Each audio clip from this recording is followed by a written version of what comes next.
Welcome to the session on contract-driven development. We're lucky to have Naresh himself with us today. And just to add a little bit, since I know a little bit about this topic, you're all in for a real treat. So without further ado, over to you, Naresh. Right. Thanks, Jaydeep. This is a very interesting topic for me personally, and I hope that you will, like this topic as well. So let me quickly put this in a slideshow mode. So the topic that I have today is contract-driven development, and the tall claim that I want to make is basically this is the end of integration hell, and this is the end of integration tests, if you will. So I'm going to talk about how we can completely eradicate integration tests as we go along. I want to start with a simple logical application architecture of an e-commerce app.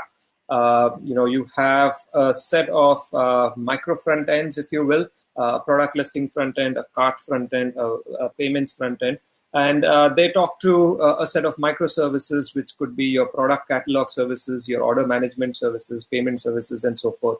And they have certain external dependencies, which is basically, authentication, payment gateways. In fact, you have multiple payment gateways, and then you have inventory management system and a whole ton of other dependencies.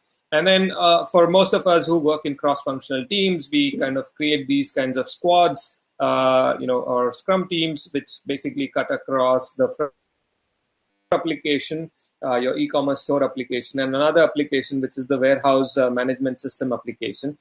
Each of them have a set of services within them, as you can see here. Let me bring this laser pointer here. Yeah, so you can see these warehouse-related services, and then you have these e-commerce-related services. They all, we do API testing of these in our, CI environments or other kinds of environment. And then when it's time to integrate, we bring them all into a common system integration testing environment, throw everything together along with some external services, and then we start testing these things. And we hope everything here is going to be seamless. We'll do end-to-end functional tests. We'll do some API workflow tests. And then everything looks good. Then we will push it to a pre-production where some business acceptance tests will happen.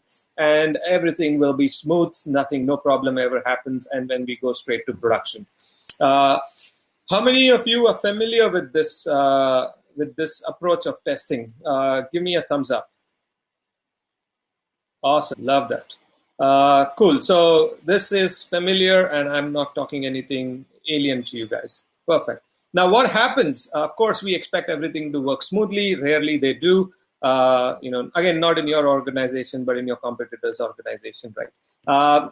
What happens is one of those dependencies that you expected to work fine suddenly shows up because there may be a schema mismatch. There may be an additional field required, or there may be some API that's deprecated, whatnot. And this does not work as you expect. This basically makes the entire, your SIT environment unstable, which basically means this cannot move forward. And of course, the OMS, developer would say, hey, just give me half an hour. It should be a quick fix. And 2 weeks later, the quick fix is not still arrived. Sounds familiar? All right, perfect. So this is the current state of testing unfortunately, in a lot of organizations, and this is something I have personally lived through myself in various different organizations. So the question is, what can we do about this? In a nutshell, if you experience something like this, this is what we call as integration hell. There are many different types of integration help. I just demonstrated one type of integration help. And you must be pulling your hair out trying to deal with this issue. Good news is there is a light at the tunnel, end of the tunnel. But what is most important as part of this session is to speak about myself, right? Because that's why you're here. You're here to admire me and all the great stuff that I've done. So I'm going to spend the next 30 minutes or so talking about myself, and then we'll spend the last 2 minutes talking about how to deal with integration hell. All right. So my name is Naresh Jain. I used to be an adventure sports freak. As you can see from my current shape, I'm completely out of shape. Cannot really do any much adventure sports now. I live in Mumbai. Don't act in Bollywood yet. Someday, when they need a fat big guy, I probably will be there. I run a consulting company called Exensio, which is basically helping organizations across a whole gamut of different skills. But I mean, we basically kind of talk about us as, you know, we help engineer a BS, the business DNA to transform for a digital future. I happened to start my career in a strange place called ISRO, where I was building neural networks for classifying remote satellite images. Of course, back in the days, neural networks were shit and we couldn't do anything much. But that helped me land a job in a bank to basically test their neural network models that they were building for equity research. And that's really what got me into testing to start with. And I was fascinated. I mean, this whole field of testing fascinated me. But what I realized is just how bad the state of testing in general was. And it was not so much to do with the state of testing, but it was so much to do with the state of development. So I looked around and I found this company, ThoughtWorks. And back then, I think I was some 30th or 40th employee in the company. And I joined the company because I saw, oh, Martin Fowler's company, right? And in fact, back in those days, couldn't even pronounce his name. We used to say Martin Flower. It's Martin Flower's company, right? Like, so we should go join this company and learn how development can be done and how extreme programming can be done. And I actually learned a great deal of things at ThoughtWorks in terms of how extreme programming practices can be applied, how you can do test-driven development, how you can do clean code practices, refactoring, and all the amazing stuff. Until I ended up in this company called DirectEye, where I literally got a cultural shock because everything that I had believed are sound engineering practices that one must do, these guys violated every single one of them, and they were still like extremely successful. Like, for example, they recently sold one of their businesses for $900 million, and it's pretty amazing success story. But what I found is that, you cannot be dogmatic about these things. You have to be very pragmatic about this. I saw the same thing happen again at Hike, which was one of the unicorns in India. And, a lot of things that, again, you believe are sound engineering practices and must have were not there. So what's that pragmatic balance that one needs to have to basically build world-class products? That's been my quest for many years. I was also a partner at a company called Industrial Logic, where we were building these e-learning, training people how to learn some of these skills. I got bored out of that. I started a company called Adventure Labs. We were building games for kids to learn mental arithmetics. Of course, the startup did not go as we expected. Maybe a lot of people say we were too early ahead of our time. I also happened to start the Agile movement here in India, have been running a whole bunch of different conferences. And as you can say, I'm quite passionate about building communities and, sharing and, learning from other people. To scratch my own personal itch, I built a platform called ConfEngine, which ironically, the idea with ConfEngine was I want to just do a pet project and a kind of an experiment. And I decided not to write any tests. And so even till now, ConfEngine has very, very few automated tests. It's pretty much, testless, if you will, like serverless, it's testless. And these days, for the last year and a half, I've been helping Jio transform into a digital native company. And it's been a fascinating journey. Again, just amazed at what these guys have been able to do. And it's been quite interesting. So anyway, enough about me. I was just joking that I'm going to spend the next 30 minutes. By now, I feel few people would have already dropped off. But anyway, we should talk about integration health. That's why we are here, and that's what we need to do.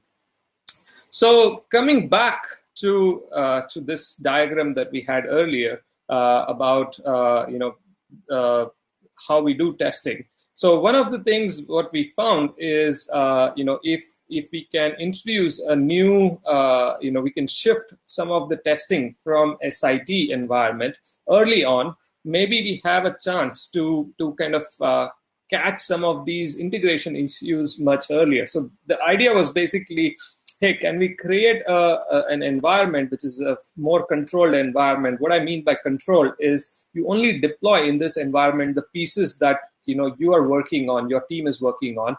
everything else, including this dependency between these other project and external dependencies, are all stubbed out. And then you do what used to be workflow tests that were run in an SIT environment. If you can move that to this environment, then what we found interesting is a lot of things could be caught here earlier on, right? So this is your basic shift left kind of an idea. And these external dependencies are actually dependent on something called an executable contract, and that's kind of what I will focus majority of this talk on. But you take my word for now, saying there are contracts that are executable contracts, and you can use those to stub out these external dependencies. And that basically is what allows you to stub out these, to do service virtualization in an intelligent manner, and then do a whole lot of controlled environment testing, so that quite a lot of integration issues much earlier before they would fail. Now, what might happen if one of those dependencies, that particular environment can become unstable, but the rest of them can still, this will not move forward to the SIT, but the rest of it can move forward, and that will not make your SIT unstable. So at least those pieces of functionality could move forward. Of course, you need other techniques like feature lookups and so forth, which we will talk about later. But you don't become in the critical path now of moving the releases forward. If you just start shifting left, right? Like that's the key idea. Like shift left, have a controlled environment in which you can stub out external dependencies using an intelligent service virtualization piece, and voila, like a lot of integration problems can go away. It won't become zero, but a lot of them can be caught much earlier on and addressed. So I want to quickly jump here and talk about an application test pyramid. I think James Grenning in his keynote also talked about the test pyramid. I had been playing around with the test pyramid now for about 12, 13 years. I've tweaked the test pyramid a little bit. So I'll talk about that in a minute.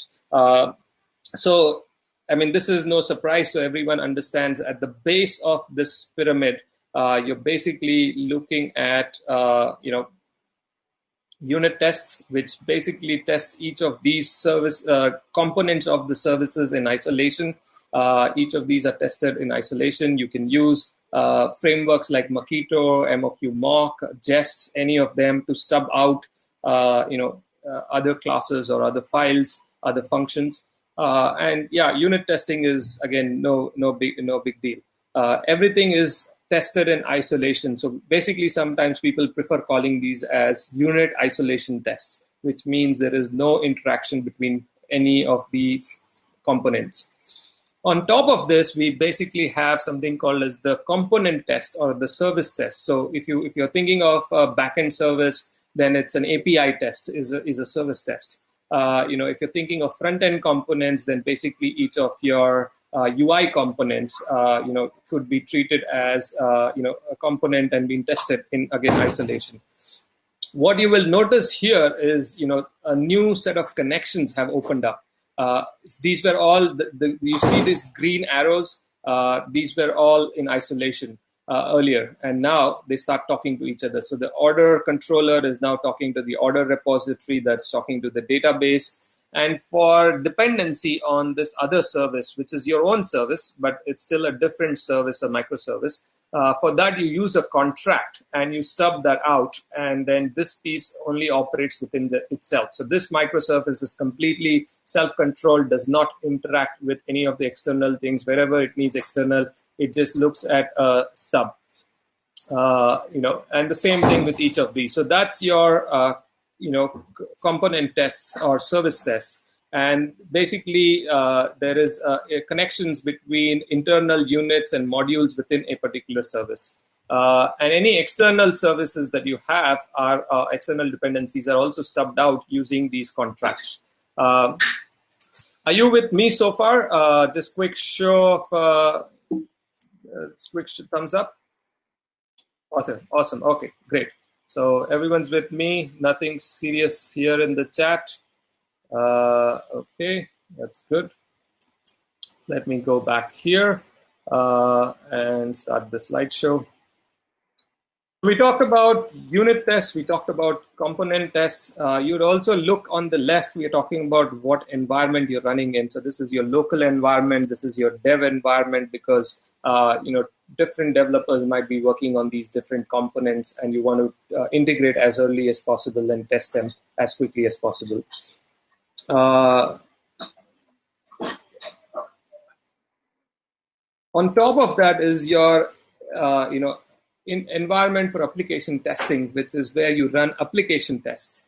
And what are application tests? So basically, if I take the e-commerce example, you would notice all these green arrows. Now they are all talking to each other. Earlier they were not talking to each other. Now each of these guys are talking to each other. So now this application test basically cuts across your entire application, front end, back end, etc., etc. And it still does not talk to external service. You will notice there is no green arrow between any of these external services. And this is what we call as basically application tests. And they test your entire application in isolation of any external dependencies. This is that environment that I was talking about, the new environment in which you will do this kind of tests, and you will run against these external contracts.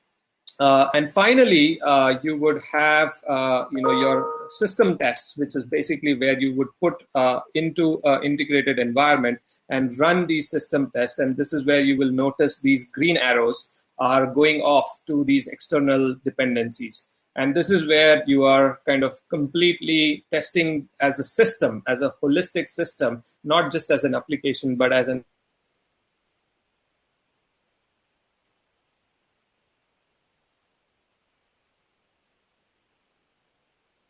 pyramid. And then if we move forward, then you will see that you can now stack up a bunch of these applications together.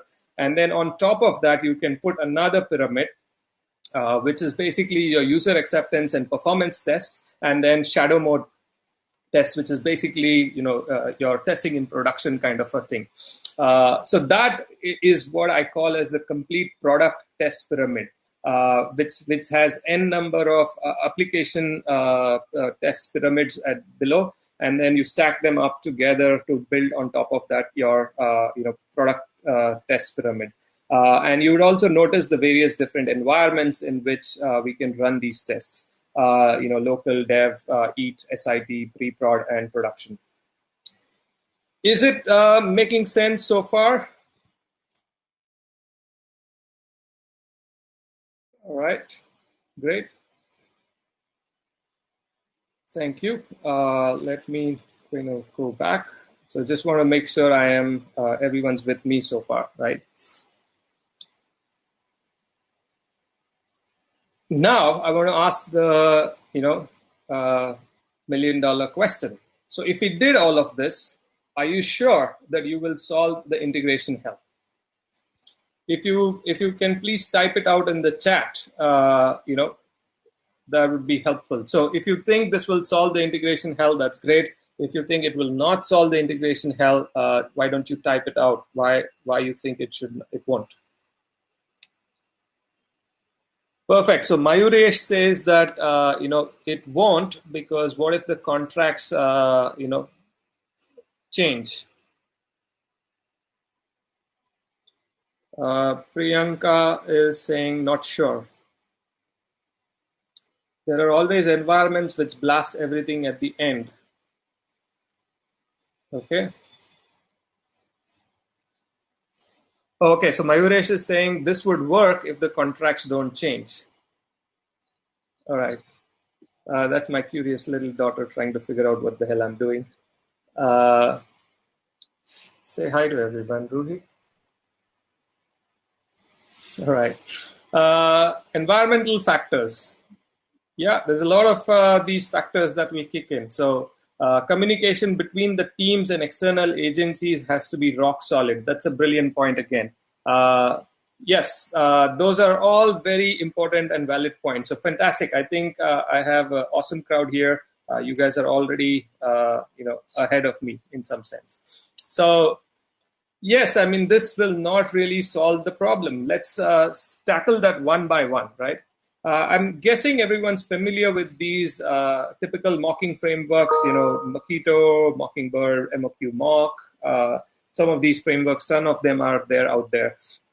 Can anyone tell me what is the main problem you face with these mocking frameworks? Type it out in the chat, please.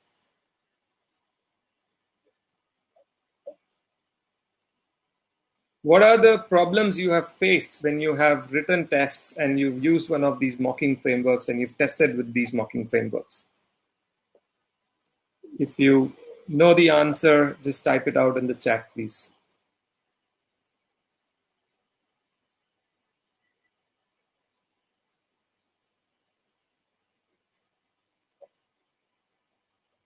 You mock them with desired behavior. They are again bound to the contract, which is the core of the problem we are talking about. If the contract changes, the mock has to be modified. Perfect. Thanks, Venkat, for that. Right now, the mocks we have developed have gone obsolete in our perf environment. Perfect. We are pulling our hair.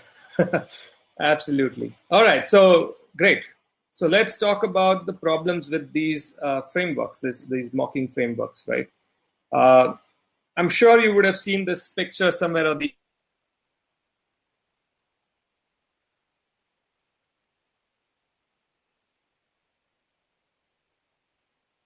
some misunderstanding on your side. You did not put the right assertions in your mocking framework, and all your tests were working fine. But when the moment you try to integrate with us, because you had set the wrong expectations to start with, you had this mismatch. Does that sound familiar? A lot of confusion, a lot of finger pointing, people pointing to documents where they had exchanged over email or in some wiki or something, saying, "Look, this is what we said, this is what we meant, this is what happened," and there is confusion. So if we go back to this test pyramid, you will notice that what we are talking and the key over here is these contracts. Everything is dependent on these contracts in some sense for you to really be sure that when you're testing this and saying everything is working fine, these contracts have to be in sync with what the reality is. If they go out of sync, then you might be happily building stuff in your bubble, expecting everything to be working fine. And the moment you bring it to SIT, or even for that matter, you bring it to your application integration level, and you will notice that there are a lot of surprises. So that's the kind of main problem that we found with these contracts, is that these contracts, have to be executable. They cannot be Word documents or Excel sheets or emails or wiki documents. These have to be executable specification. They have to be version controlled like any other artifact, and they have to be part of CI for you to get that feedback as early as possible. So that's kind of basically the introduction of contract-driven development, where we are saying, hey, first of all, we need to collaboratively design our APIs, our integrations, right? We have to collaboratively design that, and we need a tool where we can collaborate to create that. And once we've done that, we treat this as a contract as code, if you will, and then use that as a way to make sure that we all stick to that contract. And now that allows us to independently deploy our microservices, our micro front ends, or micro whatever we have. And the key thing here is to look at if you can turn those contracts into executable specifications, into tests, then that goes a long way, right? So that's in a nutshell what I'm calling as contract-driven development, where different providers and consumers come together. They do an API first kind of an approach, where they collaboratively design what the integration should look like, document that in an executable specification, and then use that specification to then independently deploy things. And they never have to come back and integrate things. As long as things are working with the contract, they should be able to just independently deploy things. So let's look at how that works. So the step one is this collaboratively contract authoring. Now, does this syntax look familiar to you? Let me switch over here real quick. Does that look familiar to you? Double thumbs up for a collaboration tool. Perfect. Yes, Gautam, you're absolutely right. It's the good old Gherkin syntax, right? So essentially, we saw what Aslak, who's a good friend of mine, did with Cucumber and Gherkin, and that's kind of become a very de facto standard now for a lot of people writing acceptance tests or behavior-driven development. And we said, hey, couldn't we just take that and kind of use that with a little bit of tweak? We tweaked it a little bit. And so what you can see here in this example is we are saying, hey, I want to make a post request to this particular OTP URL. And when I do this with request body, what is this request body over here? This request body is defined right over here. These are my types. These are my different types that I have. So this request body contains an error info, a request ID, and a mobile OTP. Mobile OTP happens to be a string. The request ID happens to be a number. And the error info itself is another kind of type, which has a question mark, which means it's optional. The value of this could be empty, or it could have a value. When it has a value, this is the structure and this is the data type of this value. And similarly, basically, sorry, I was looking at the response body. My bad. This is the request body right here on the top, and this is the response body. And so basically, we are saying that we make a post request with this to this API with this request body that is right here on the top with these three pieces of information with this data type. Then we should get a HTTP status 200 back, and we should get a response body which matches this particular structure. And here are a few examples that I can feed in, and I want to see that this contract is working as I expect. So we can get together and we can author this contract. So far with me on, the author.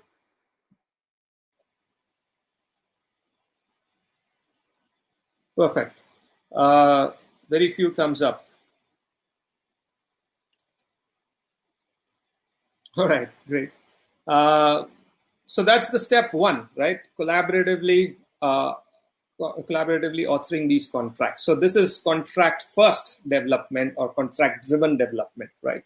So we author these contracts first. We version control these contracts just like any other executable specification. The only difference is you put them in a central repo where all contracts live. So all your contracts go in a central repo across different teams. And this is where everything gets versioned, everything is stayed. So the second step is once you've authored the contract, you push it into a central repo where all contracts live. It's a version controlled artifact.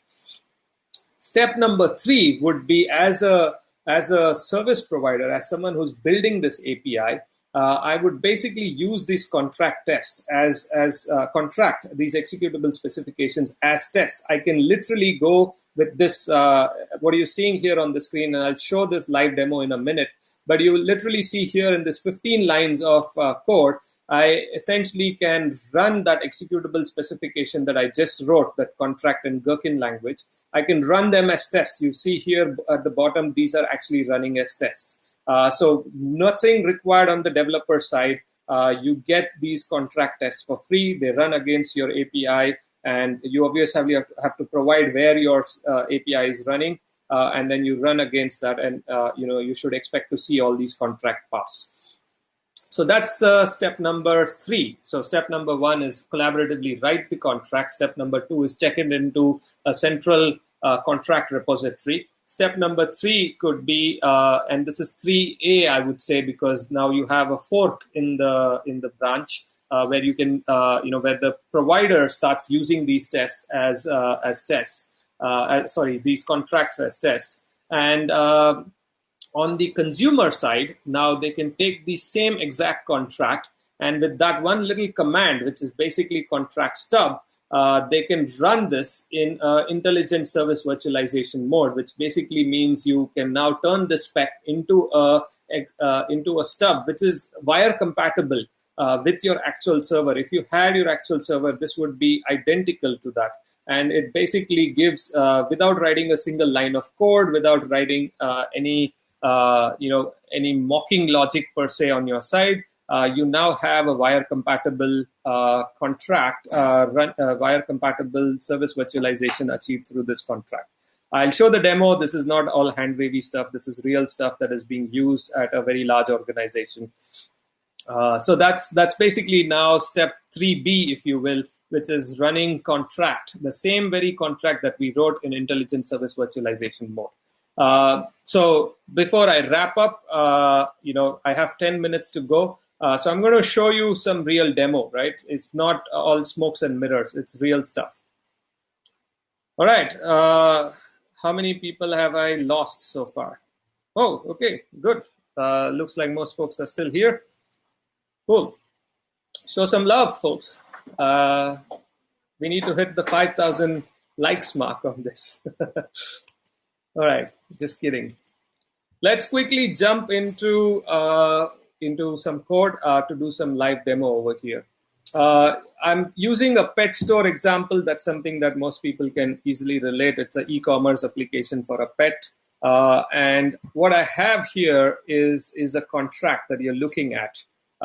Is this visible enough? I can try and make this a little bigger. So what I have is a set of contracts that I have captured in this contract file. It's called API_1.contract. And this basically has a list of contracts, different scenarios basically for a given endpoint that have been defined. So I have different scenarios, which is basically, here on the top, I've defined some generic data types. And then here I have some, basically different APIs. So if I do a get on the pet/ID, then I should be able to fetch the pet and it should have this pet body over here.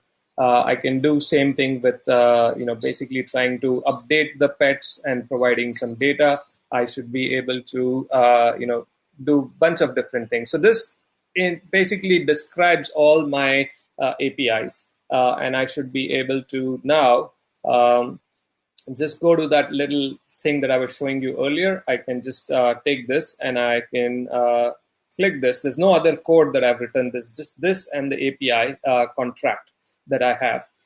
And with just that, I should be able to now run this as tests. And what you're seeing is, of course, this is bringing up the application here, right here, because this is a Spring Boot application. And so that brings up the application and it starts running my contract as tests against this application. And you'll see here in a minute that it starts executing these specifications that we talked about to make sure that your APIs are working as you expected. There we go. So this is basically running this. It says, hey, when I make this request to /pet/10 get request, I expect I got a 200 OK. I got this kind of a data back, and that actually matched with what I wanted. So that's basically running contract as tests against your API. Now, what happens here is interesting. Someone mentioned this earlier. Now, this contract was agreed. It's version control, and the consumer has. So let's go to the consumer side real quick here. And let me just show you. So I've written some, tests on the consumer side, which basically pokes the consumer, and then internally that consumer basically goes and calls this backend, right? So this is my front end. This is my website stuff where I'm testing some functionality, and I'm basically, trying to test if my logic works correctly in the front end. It happens to have a dependency on this, backend, where I'm basically saying, hey, if I hit this URL on the UI, then I should expect certain things to work as I expect. So if I run this, essentially what you will see here is basically trying to stub out the contract. And so let me quickly run this. You will see this in a minute.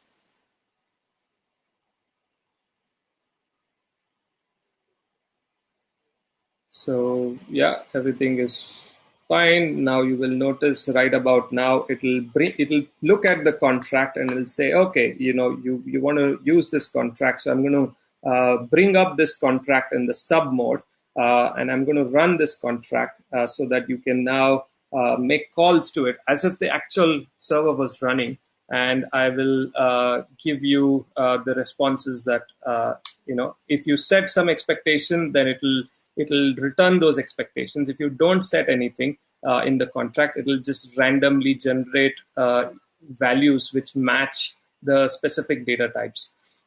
So let's quickly go here. So the first thing when you started running the test is basically load the config file from this contract.json file, which is where we are defining which contracts we depend on. So let's quickly look at the contract.json for a minute, just so you understand what's going on over here. So that's my contract.json, which basically says, here's a list of contracts that I depend on. It's the provider is Git. I can have other kinds of providers like file system and whatnot, but we encourage people to use Git. Provide the link to the central repo that I talked about, and then essentially say, hey, I'm interested in stubbing this specific contract, right? So this is all you need to do. And essentially, if your API test that I was showing here, what we are doing is we are basically saying, right here, I'm just trying to let me maximize that. So before all, you will see here as a setup step, I'm basically saying create stub. And that's essentially by convention looks at, do you have a contract.json file? If you have a contract.json file, let me pull the contract from that repository in real time, get that contract down, and basically bring up that contract as stub. So just this one little line you need to write, and you need to put this contract.json file, which tells you where do you find contracts. You could have multiple providers, multiple sources of your contracts, because you may have different sources. That's fine. We do encourage just having one central repo, but sometimes people have different repos and so forth. So that's okay. The framework allows for that. So just with this one little line, you write that, and then rest of it is just your normal create pet or search for available dogs kind of tests that you're writing. So far with me, everyone? Okay, awesome. Now, the last thing we need to look at is, so I've shown you how this intelligent service virtualization works. I can set certain expectations on this. In this case, I have not set any expectations on the stub, so it's just going to give me some default values when I run the test, and it all works fine with what I just showed you earlier. Right here, JSON file, it basically looked if I have these contracts locally in my environment. If not, it will basically pull it from the repo. And then you will notice here that it says, yeah, okay, using local contracts, because nothing has changed since the last time you ran this. And then here it says loading expectations from this particular data folder. And if it found any data inside that folder, then it'll use that data. If it didn't, then it'll just generate that data. So in this case, there were two create Archie and available dogs, two data files that basically feed the expectations that I had for my test. So I want a certain kind of a response back. Now, when I set this data in this JSON file, like I was saying earlier, this is like setting expectations in mock. If I set wrong expectations, then contract will let me know that, hey, you're setting wrong expectations and that is not allowed. Okay. I know I'm running out of time. I'm going to quickly show one last demo, one small piece, which is on the provider side. One big challenge that typically happens is, how do I know that I'm not breaking backward compatibility? So I have the contract. I have added a new piece to the contract, and I'm just evolving my stuff as we go along. And when I do that, I feel the change I'm making is backward compatible. But how do I actually verify that I'm not accidentally breaking backward compatibility of my API? So let's take an example here. For some reason, I think that this should not be number. This should be a string. So I change the data type. Now, what do you think? This is a backward compatible change or is a backward incompatible change? Okay, let's test this out. So I'm going to run contract.push, which is basically going to try and push this contract to the central repo. I made my change. I want to push it in. I run this contract.push command. And basically what it's going to do is it's going to take the new contract that I have. It's going to run that in the stub mode, the service virtualization mode, and it will run the older version of the contract in the test mode against this and see if the older version works as expected. So you can have new stuff, that's okay, but as long as you have not broken anything old is what this tries to check. And you will notice here it says, expected a number, actual was a string, and it says the new version of the pet store contract is not backward compatible. So it will not allow you to check this in. And the same command can also be, there is a command for just doing a backward compatibility check that could also be run on your CI. So anytime someone, even if they bypass this and checks it in straight, you would have a check on the PR to basically invalidate. A PR is a pull request, sorry, to basically push you out, saying you cannot push this version of the contract. If you really want to make a change, then bump up the version number and check in, so it'll be a new version of your contract. Okay, so I believe I have tried to answer both on the provider side and on the consumer side how they can make sure that these things are once you've written a contract, both of them are running against that. This is all automated. This runs as part of your CI, and now you never have to worry about some of these integration problems that typically show up pretty late in the cycle. By the way, this is not just for APIs. We also support, this tool also supports, Kafka, and other kind of protocols. And we are kind of growing the list of protocols that we support. But API, in terms of, we support REST JSON, we support SOAP XML, we support Kafka, and we are building support for JMS right now. And we kind of keep expanding that scope pretty quickly. So just to wrap up, I know I'm 2 minutes late, so thanks for bearing with me. Just to wrap up, step one, the takeaway is collaboratively design your APIs over a contract, use a common language to communicate, make that contract an executable contract. So, and shift left, try and test this as early as possible so you can avoid last minute surprises. And this gives you an ability to now do that in a very meaningful manner. And last step is, if you've done this, then you can start independently deploying your code and bye-bye to integration hell. So that's pretty much it. If you were interested in this demo, the tool that I was using is called Contract with a Q. You can go to this website, contract.run. And that's the website. It's an open source product that we've built and we've put it out there. And we believe that many more people can contribute to this open source project and take it forward. So with that, thank you very much for listening to me. And Jaideep, do we have a couple of minutes for questions? Are there any questions? So there's one interesting question about languages. So the question here is, does this work with languages other than Java or Kotlin? So maybe the way of consuming that may be a little confusing. Yeah, that's a great question. The point is we did not want to make this language dependent. So everything that you see today is language agnostic because you're writing the contract in Gherkin, which is language independent. And then you're just using contract commands to run it in stub. So there is contract space stub. You can run this in a stub mode. So all these commands are basically language independent, and that was a conscious design choice because we didn't want to get caught up in language specific bindings. We wanted to keep it language agnostic, language independent. So yes, you can use it. And right now we are using this with Java, with Python, with PHP, with JavaScript, and Golang. So those are the 5 languages we are already using this at a pretty large scale currently. Can we squeeze in one more? Yeah, absolutely. Yeah. Okay. So there's one more which says, Sridevi is asking, aren't these integration test plans part of the Agile release trail? Seems like another way to track the dependencies. So I'm not sure I understand the question. Are these not just another way of, aren't these integration test plans? I mean, the integration tests aren't they part of the agile release train? So where do we see them in this whole agile release process? I think that's maybe. I mean, I'm second guessing, but Aren't these integration test plans? So I'm not sure. So none of these are integration test plans to start with. I don't think yeah. I would call them as integration test plans. These are just contracts that we are writing when I'm integrating with someone else.